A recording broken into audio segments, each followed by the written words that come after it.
Good evening, students. Last class la pathina reptiles, amphibians, so idellame paathom. So aves means birds. Birds are homeothermic, warm blooded animal. நான் ஏற்கனவே சொல்லியிருக்கோம் gold blooded warm blooded அப்படின்னு சொல்லிட்டு, சரிங்களா? Right. So warm blooded அனிமல்னா என்ன? தன்னுடைய body டெம்பரேச்சரை பெரிய அளவில் சேஞ்ச் பண்ணிக்க முடியாது, plus or minus, slightly changes, right? That's all. Cold blooded அனிமல்ஸ்னால் அதனுடைய பாடி டெம்பரேச்சரை வந்து சேஞ்ச் பண்ணிக்கலாம், சரிங்களா? ஸோ ரொம்ப ஹாட்டானா மீடியம், ஹாட்டும் கோல்டு கண்டிஷனும் அக்செப்ட் பண்ணிக்கலாம். The spindle boat-shaped body is divisible into head, neck, trunk and tail. So, இதனுடைய body structure. The body is covered with feathers. Four limbs are modified into wings. So, முன்னங்கால்கள் wings மாறி இருக்கு. எதுக்காக? For the flight. Hind limbs are adapted for walking. Hind limbs மட்டும்தான் அதெல்லாம் நடக்கிறது use பண்ணுது. Perching or swimming. The respiration is through lungs.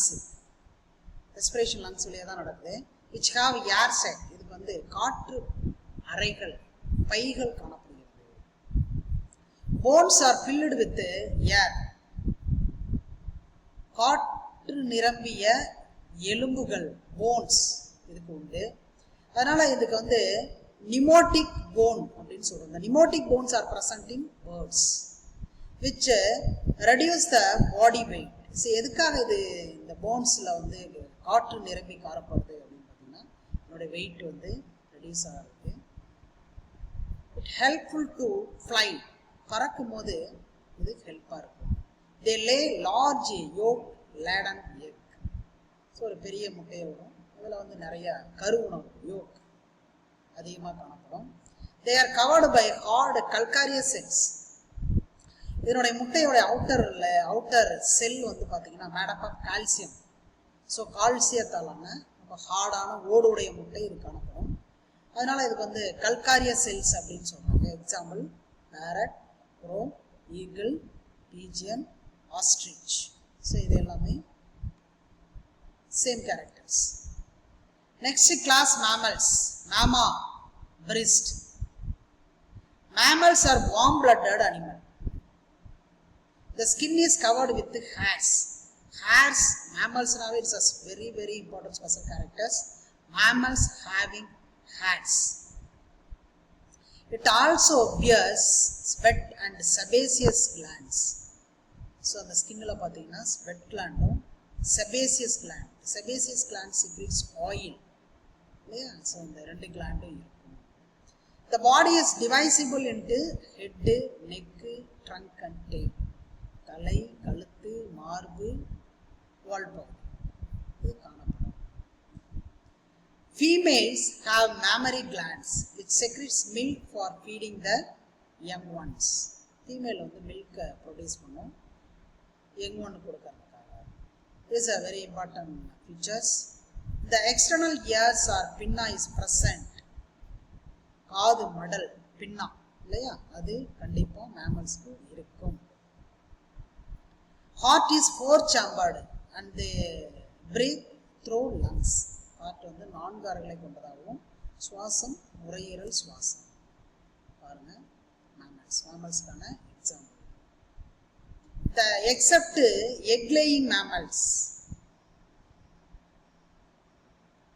platypus and spiny anteater, all other mammals have birth to their young ones viviparous. அதாவது platypus, spiny anteater இதை தவிர மீதி எல்லா மேமல்ஸும் யங் ஒன்னை அப்படியே டைரக்டாக birth to young one, that is called viviparous, குட்டி போடுபவை. Placenta is the unique characteristic features of mammals. மேமல்ஸ்க்கு வந்து placenta is a very very important unique character. Example rat, rabbit, man. Classification of phylum Chordata. Phylum Chordata, subphylum Urochordata. Example Ascidian. Subphylum Cephalochordata. Example Ambiaxus. Subphylum Vertebrata. Vertebrata divided into vertebrate without jaws, vertebrate with jaws. அதாவது ஜா உள்ள vertebrate, ஜா இல்லாத vertebrate. ஜா without ஜாஸ்ல பாத்தீங்கன்னா Cyclostomata, lamprey, ஹாக்பிஸ் ஏற்கனவே பார்த்துருக்கோம். Vertebrate with ஜாஸ்ல பாத்தீங்கன்னா Pisces, example shark mullet, Amphibia frog, toad, Reptilia lizard, snake, Aves pigeon ostrich, Mammalia rabbit, man. So இதெல்லாமே இதில் உள்ள எக்ஸாம்பிள்ஸ். இந்த ஜைஜாண்டிக் ப்ளூ வேல் மேமல்ஸ்லேயே மிகப்பெரிய ஒரு மேமல் எது அப்படின்னா ப்ளூ வேல் தான். Which is 35 meters long, 120 tons in weight. is the biggest vertebrate animal. biggest vertebral animal. நம்மளுடைய ஸ்டேட் பேர்ட் என்ன அப்படின்னு பார்த்தீங்கன்னா எமரால்ட் டவ், அதாவது சல்கோபஸ் இண்டிகா, இதுதான் வந்து ஜுவாலஜிக்கல் நேம். மரகத புறா அப்படின்னு சொல்லுவோம். சரிங்களா? ஸோ இந்த சாப்டர் இதோட முடிஞ்சது. அடுத்து நம்ம சாப்டர் 18 அடுத்த கிளாஸில் பார்ப்போம், அடுத்த வீடியோ. சரிங்களா? Okay, thank you students.